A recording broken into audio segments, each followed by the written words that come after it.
Tea and Lipton Soup present Inner Sanctum Mysteries.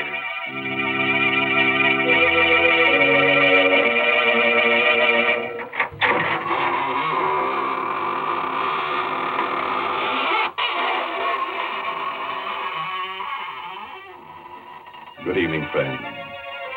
This is your host of the Inner Sanctum, welcoming you to another half hour of gore galore. Come in, won't you, and sit down. No, not there. You'll sit on Ezekiel. He wouldn't like that. Besides, you'd probably find him pretty cold. We've been keeping him on ice for about 6 months now. What? That noise? Oh, that's just his teeth chattering. No, not because he's cold, but because he's just finished going over tonight's story and, well, I guess you could call him a scared stiff. Goodness, is the story really going to be so scary? You mean that lots of people are going to be murdered? Yes, Mary, but don't worry. We're only killing people who've never been killed before. Well, I guess then that all the characters in the story will need plenty of ho suet. Ho suet? What's that? Chinese for Lipton tea? Well, you're half right. It's Chinese. Ho suet means good luck.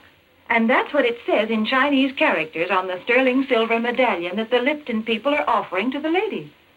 Yes, ladies, the medallion is a Chinese good luck charm. But more than that, it's a really lovely piece of jewelry. It's made of solid sterling silver, and it's hung on a narrow black rayon satin ribbon. That's the fashion this year, you know. Yes, this handsome medallion is the kind of jewelry you find at those smart shops on Fifth Avenue in New York. And to get it, all you have to do is to send 25 cents and the box top from a package of Lipton's, the tea with the brisk flavor, to Lipton Tea, Box 92. That's Box 92, New York City. All right, friends. Now get ready for a surprise. Tonight's story is called Death Across the Board. It's an original radio play by Robert Newman. And our star is that famous dramatic actor of stage and screen, Raymond Massey, who will play the role of John Strand. If you like to play games, your life, but even your soul on one throw of the dice or the turn of a card. Oh, you don't care for such high stakes, eh? Well, did it ever occur to you, by living, you're playing such a game, and that your opponent was death? Tonight, I'm going to tell you a story about a man who sat in death's place, playing with human lives, and of what happened to him. It is about 10 o'clock on a sultry summer evening, and Dr. John Strand is standing in front of the window of a pawn shop in the oldest part of the city. On a sudden impulse, he pushes open the door. Good evening, sir. Good evening. Is there anything I can do for you? No, thank you. If you don't mind, I'd just like to look around. By all means. I just thought if there was something in particular. Oh, I really didn't have anything special in mind. I just thought... Hello. Ah, my chess set. Yes, a very interesting set. And a very interesting game you're playing. My dear sir, you have no idea how interesting. Whose move? White's? Then White should win in 6 moves. That, sir, is very much open to question. Well, perhaps we can play sometime. And how much for this set? It's not for sale. Oh, too bad. Yes. However, if you're interested in chess and chessmen, I know of a set that I think might appeal to you. It's an Arabian set, 12th to 13th century ivory. The white pieces are Saracen warriors, and the black pieces are crusaders. Do you have it here? Unfortunately, no. It's not very far away. If you thought you'd like to see it. Well, if it's not too outrageously expensive, and you're sure it's no bother? My dear sir, don't give it another thought. I'll be most anxious for your reactions, even if you don't buy. The address is 23 Warren Place. It's down 2 blocks, and 1 to your right. Go up 1 flight and ask for Felix. Tell him that Raphael sent you. 23 Vallon Place. Up one flight. Ask for Felix. I'll phone him and tell him to expect you. Your name is? Strand. Dr. John Strand. Very good, Dr. Strand. Somehow I have the feeling we shall see each other again. Perhaps we should even have the chance to play that game you mentioned before.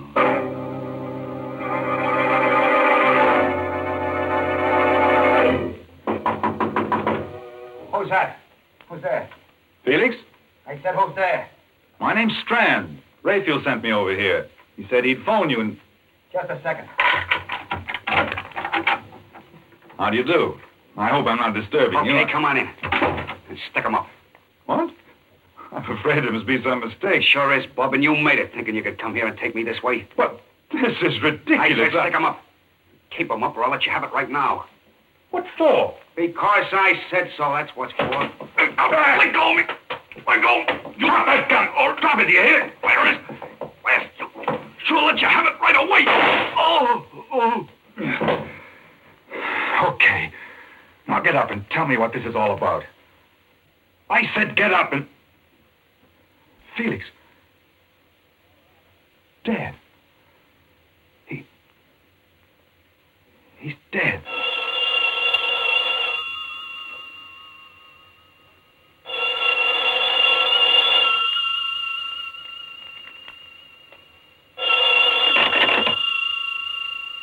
Hello?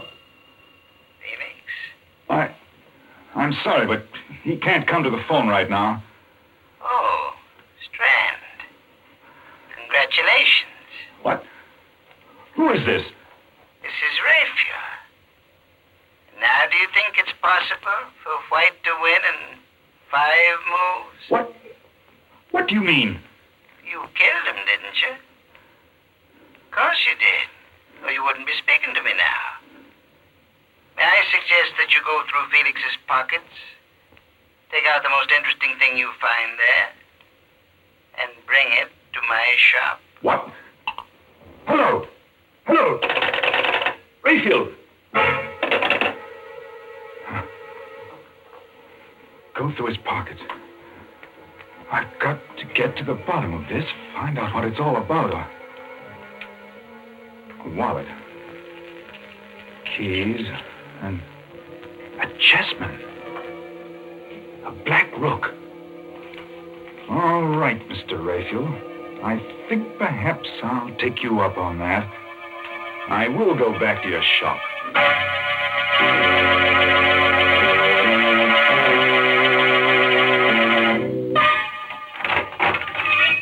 Good evening, sir. Can I help you? Yes. Where's Rayfield? Oh, I'm sorry. He's not in right now, but... are you Dr. Strand? I am. I'm Alice Hines. He must have been expecting you. He asked me to give you this. What is it? I don't know, but Another chessman. A white knight. Oh, yes. Mr. Rayfield is quite a chess player. He's more than that. He's a murderer. What? What do you mean? He sent me to see someone, a man named Felix, to look at a chess set. When I got there, he pulled a gun on me and... well, when I tried to get it away from him, it went off and killed him. Oh, no. Don't look so surprised and innocent. You work for him. You must know what it's all about. There must be some mistake, some horrible mistake. A mistake, eh? Then why did he phone Felix's while I was there? How did he know he'd been killed? Why did he laugh about it? Tell me to come here. Well, I don't know, but I can't believe that about him. I won't. No? Well, we'll see what the police have to say about it. Where's the phone? Back there. But if you're serious about it, you don't have to bother calling them. Riley just went past here a few minutes ago. There he is, up at the corner. Fine. That'll save some time. Officer! Oh, officer, would you... Good Lord. Someone shot him. That woman hiding behind that car there. The woman in black. She's coming in here. Don't just stand there. Get inside and shut the door. You shot Riley. You killed him. 6 months I've been trying to find out who got Ben. Now he can rest in peace. Where's Rayfield? Rayfield? He's the one that got the dope for me. Told me how to knock the cop off. Told me to come in here afterwards. Well, Mrs. Hines? Why are you looking so funny? Say, whose side are you on, anyway? Not ours, my dear. Not ours. Well, that's it. I just took it for granted you were working for Rafe. Okay, get him up and keep him up. What'll I do with him, Raphael? Where are you, anyway? Oh, I'm around here someplace. As to what to do with them, I leave that to your discretion. After all, they are witnesses. Yeah, that's right. May I recommend the cellar? Right through that door there. It's secluded and quiet. Okay. Get moving. I repeat, Miss Hines. Well? It's fantastic. What are you going to do to us? You can't be that dumb, baby face. 6 months I've been wearing black for the only guy I ever loved. I finally get the guy that got him. You think I'm going to leave the two of you around to put the finger on me? You're going to kill us? You cannot. No. Seems to me I did a pretty neat job on that flatfoot. After all, they can't burn you more than once. Okay, open that door and go on down. Allow me, madam. Never mind, wise guy. You go down first, then Babyface. It's not very good manners. No, I'm not going to let you do it. Give me that gun, don't you fool! Let it go! Down after it. And hurry. Watch while I get the gun. I didn't mean to do this. I was just trying to get the gun, but she tripped. She fell. Like strands. Why is she lying there so funny? Her head. Let's see. Huh. Her neck's broken. She's dead. Oh, no. That means I killed her. Not any more than it means I killed Felix. Look. There, lying next to her. Isn't that another chess piece? The Black Queen. Why, he gave me one just like that when I first came to work for him. Only it was a white one. What? Black Queen, White Queen, White Knight, and... No. It's impossible. And still... You've thought of something. It's too incredible. But I've had a certain nightmare vision that... Come on. We're going to the police. Maybe it's our move now.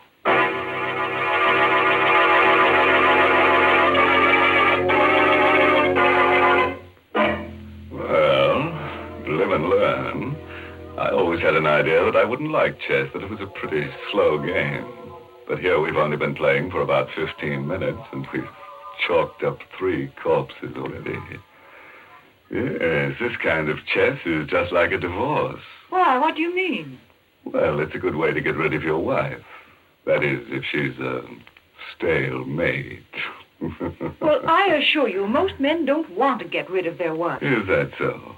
Didn't you tell me that a man had written in to ask for that Lipton sterling silver medallion on the black ribbon? Yes. And didn't he say he wanted to put it around his wife's neck as a choker? Oh, dear, you don't understand. A choker is just one of the ways in which you can wear this medallion. Of course, you can also wear it as a necklace or... Well, here's what one of our listeners says she does. I put the medallion on my charm bracelet. I just took it off the narrow black rayon satin ribbon on which it's hung and then slipped it on my bracelet. The medallion was just the right size. Yes, ladies, and no matter how you wear it, the medallion is really a smart piece of jewelry. It's made of solid sterling silver, and it's about 1 inch in diameter. So send for your medallion tonight. The Lipton people are making it easy for you to own one. Just send 25 cents and the box top from a package of Liptons, the tea with the brisk flavor, to Lipton Tea, Box 92. That's Box 92, New York City. It's better right now, friends, while your hands are still steady enough to address the envelope. Well, let's go back to our game of chess. And our star, Raymond Massey, who's playing the role of John Strand. It's about a half hour later now. Dr. Strand and Alice Hines are sitting in a bare, quiet room, the chief's office at police headquarters. For the past 10 minutes, Strand has been talking steadily, describing everything that has happened. So you each bumped someone off, eh? And you come to give yourselves up. We certainly did not come here to give ourselves up, Chief. I told you that in both cases it was self-defense. We're here because there's a madman loose, a homicidal maniac. It just came to me a little while ago. There was something strangely familiar about this Raphael, and... Did you ever hear of Raphael Norbert? No. He was one of the greatest chess players the world has ever known. About 5 years ago, he disappeared. Well, he's playing another chess game now. The maddest game that ever was. Is there a map of the city around? Right there on the wall. Let's see. Now, here's Raphael's shop. And yes, this would be it. This section of the city here, 8 blocks each way. This is his chessboard. And human beings, people like Alice and I, are his chessmen. What? John. I know it sounds fantastic, but I think it's true. When he sent me to Felix's, he told me to go down 2 blocks and 1 to the right. That's the move of the night. In other words, he had cast me as one of the white knights in his crazy game. Alice was the white queen. He himself was the black king, and so on. He just lined up all these people. Said, you play this piece, you play that, No. and... That was the beauty of the game. The fascinating, exciting part to him. No one knew that they were playing in it, but he. For instance, Felix didn't know that he was a black rook any more than I knew I was a white knight. But his black pieces were all criminals of some sort who wouldn't hesitate to kill. And it was by killing that one piece took another. You see, that was the ultimate refinement. The thing that made this the greatest game Norbert has ever played. He could plan a move, but he had no way of telling which piece would take which. For instance, I killed Felix instead of his killing me. In other words, he was not only playing his game against law and order, against society, but he was matching his brains against that of every piece in the game. Against law and order, eh? I got this in the mail a couple of weeks ago, without any letter or anything. How would it fit in with your theory? The White King. Of course. He's cast you in the role of the White King. In other words, he's playing this game principally against you. Now do you believe us, Mr. Adams? Do you? I don't know. It's possible, I suppose. We've been having a funny kind of crime wave lately, killings without any apparent... Hello? Hello, Chief. Lanny speaking. I'm down at the corner of 3rd and Sycamore, and there's something kind of screwy going on. Hello? Hello? Valenti. What's the matter? One of our detectives calling from 3rd and Sycamore. Said there was something screwy on, and then, well, sounded like somebody got him. I'll make sure about this before you answer, but would this be part of what you were talking about? Let's look at the map again. 3rd and Sycamore. That would be in the area that's Raphael's chessboard. Yes, I think it is. Okay, come on. We're going down there.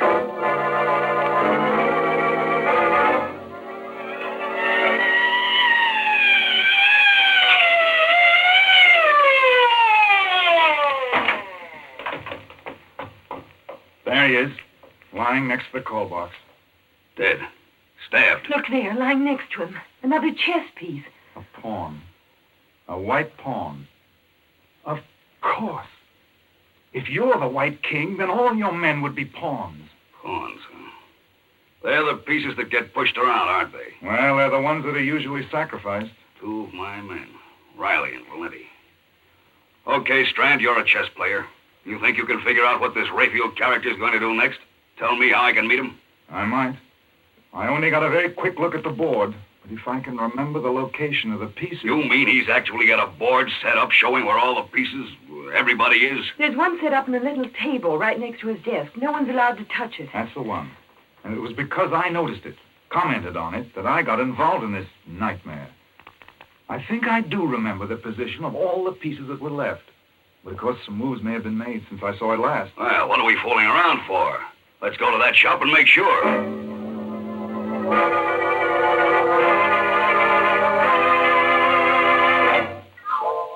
All dark. Doesn't look as if anyone's in the store. Locked, all right. You got a key, haven't you, Alice? No, Raphael never gave me one. He always locked up himself. Well, what do we do? 2 of my men killed and you ask me something like that. Look out. Okay. Where's the light? Right here.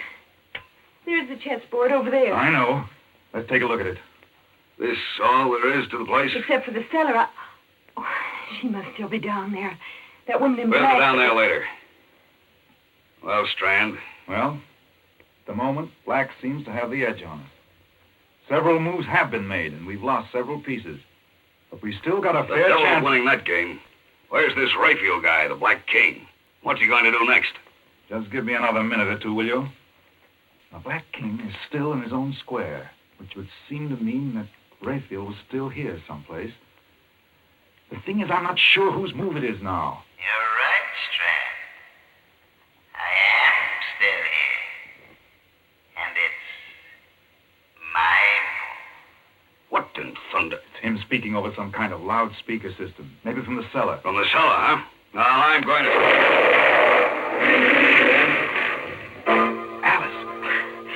Alice, where are you?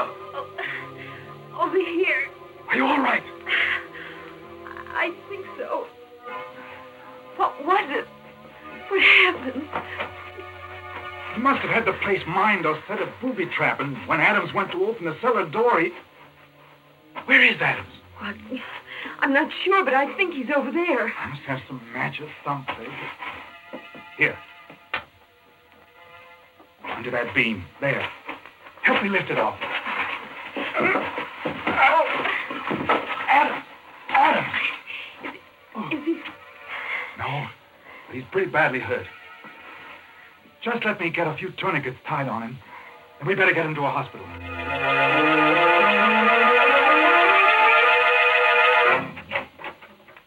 This way. The emergency ward's right in there. How do you know? Well, I ought to. I interned here. Funny. There's no one around. Well, let's put him right there, on the table. Gently. That's it. Hello? This is Dr. Strand speaking from the emergency ward. I've got a very severe accident case here. Is there anyone around who can take care of him? What about surgery? Crandall? Oh, fine. Will you ask him to get down here as soon as possible? Thanks. The chap I used to know is just finishing an operation. He'll be down in a few minutes. Will there still be time? Yes, I think so. We'll have to give him a transfusion once we get him patched up. I'll start scrubbing up myself in case Crandall needs a hand. Isn't there anything I can do? Just keep your eye on him. The tourniquets particularly. It'd be too bad if he lost any more blood. Right. He's still unconscious, but no. Oh, hello, Crandall. That was quick. Awfully glad you were here. It's a pretty serious case. Adams, the chief of police. An explosion. Oh? If we don't work fast, we may lose him. Shock. Possible concussion. Right axillary artery severed. I got a tourniquet on. I'll be finished scrubbing up in a minute. Give you a hand. Take your time. No hurry. I'll just What are you doing? removing the tourniquet. Wait, I'm not ready with the ligatures yet. Oh. You're not Crandall. You're Rachel. Right, Strand. Rayfield Norbert. Dr. Crandall is still in surgery. Locked in, as a matter of fact. I put on this mask and gown not because I thought it would fool you. Because, well, somehow it just seemed appropriate. It can't be you. You were in the shop. No, Strand. You're thinking of my voice. It was coming over a loudspeaker system from next door. If you're thinking of my position on the board, you forget. I hadn't made my move yet. Rayfield, I don't know why you've done all this, and I don't care why. But you've got to let us do something about Chief Adams. All that blood he's Yes, losing. Rachel, for heaven's sake. Don't move, either of you. When I have to shoot, I sincerely hope it won't be necessary. After all, when the chief of police dies, the game will be over. And a most interesting game it's been. But haven't there been enough deaths? You're very sentimental, my dear. I'm afraid you never would make a good chess player. Pieces have been taken, that's all. Rayfield, suppose we just give up. Say you've won. That's right, Rayfield. We'll cede you the game, but let me do something about Adams. There's still time. I've got everything ready here. All the instruments. No, Strand. This is one game I won't have ceded. But I insist on having played out to the last move. If that's the way you want it, All right. If I'm not mistaken, it's my move now. My eyes. I can't see. The formaldehyde won't help them any. Here's his gun, Alice. Watch him while I get these tourniquets back on Adams. Do you think you can still see? Yes. His pulse is weak, but I think we can still save him. With my eyes. As for you, Raphael, you made one bad mistake. You forgot that 3 of us came to your shop. The White King, White Queen, and White Knight. That would put you in check. Well, Strand, I felicitate and congratulate you. If I'm to lose, I prefer to lose in my own way. Watch it! Oh, he went through the window. There's a railroad underpass right outside. A drop of about 60 feet. I think that's game, match, and tournament.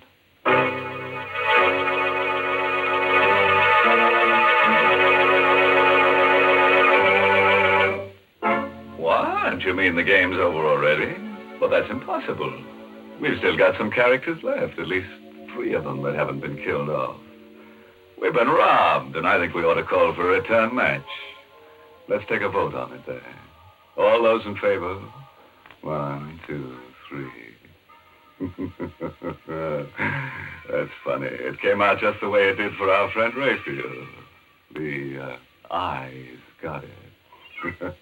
Heavens, let's not have another game of chess. Yes, Mary. Now do you see why they call the pieces chess men instead of women? Oh, this game's too rough for women. It certainly is rough.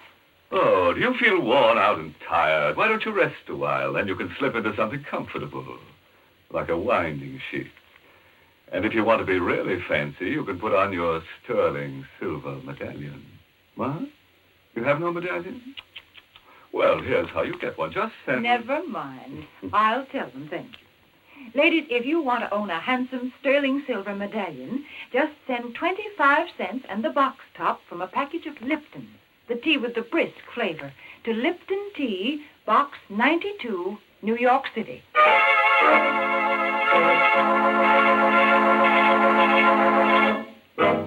Before I say goodnight, a word of advice. If you should ever get into a chess game with a stranger and you happen to notice that he's got a meat axe on his lap, don't get up and run. Just make sure that there's someone else around to help pick up the pieces. Oh, by the way, this month's Inner Sanctum mystery novel is Lay That Pistol Down by Richard Powell. And oh yes, let me tell you about next week's Inner Sanctum story. Directed by Himan Brown and brought to you by Lipton Tea and Lipton Soup. Next week's story is about a picture that kills everyone who owns it. It's a masterpiece of murder. Yes, just as soon as a man hangs up his picture, vice versa happens. The picture hangs him. And now it's time to close the squeaking door until next Tuesday. So, good night. Pleasant dreams.